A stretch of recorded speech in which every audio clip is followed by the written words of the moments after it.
Main டாட்டை இன்விசிபிளா எப்படி பண்ணலாம்னு பார்க்கலாமா? அதுக்கு ஃபர்ஸ்ட் வந்து நீங்க லைனிங் அண்ட் மெயின் ஃபேப்ரிக் எடுத்துக்கோங்க.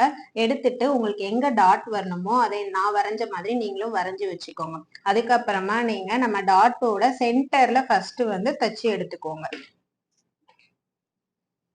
கரெக்டா எக்ஸாக்டா சென்டர் லைன்ல தச்சு எடுத்துக்கோங்க. நான் ஸ்டிச் பண்ற மாதிரியே பண்ணிக்கோங்க. இந்த மாதிரி ஸ்டிச் பண்ணி எடுத்ததுக்கு அப்புறமா உங்க ஃபேப்ரிக்கை ரெண்டா இந்த மாதிரி ஓபன் பண்ணிக்கோங்க. ஓபன் பண்ணிட்டு எவ்வளவு தூரத்துக்கு உங்களுக்கு இந்த மாதிரி ரெண்டா ஓபன் பண்ணிட்டு ஒன்ன வந்து உள் பக்கமா இந்த மாதிரி மடிச்சிட்டு இப்படி பிடிச்சு எவ்வளோ டிஸ்டன்ஸ்க்கு உங்களுக்கு டாட் வேணுமோ அந்த இடத்துல மறுபடியும் டாட் பிடிக்கிற மாதிரி எப்பயும் போல நீங்க வந்து ஸ்டிச் பண்ணிடுங்க. ஸ்டிச் பண்ணி முடிச்சுட்டு ஓபன் பண்ணி பார்த்தீங்க அப்படின்னா உங்களுக்கு டாட் வந்து இன்விசிபிளா கிடைச்சிடும். இப்போ எந்த பக்கமுமே உங்களுக்கு வந்து சீம்ஸ் வந்து தெரியாது.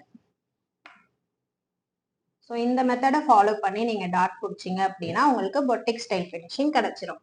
தேங்க்யூ.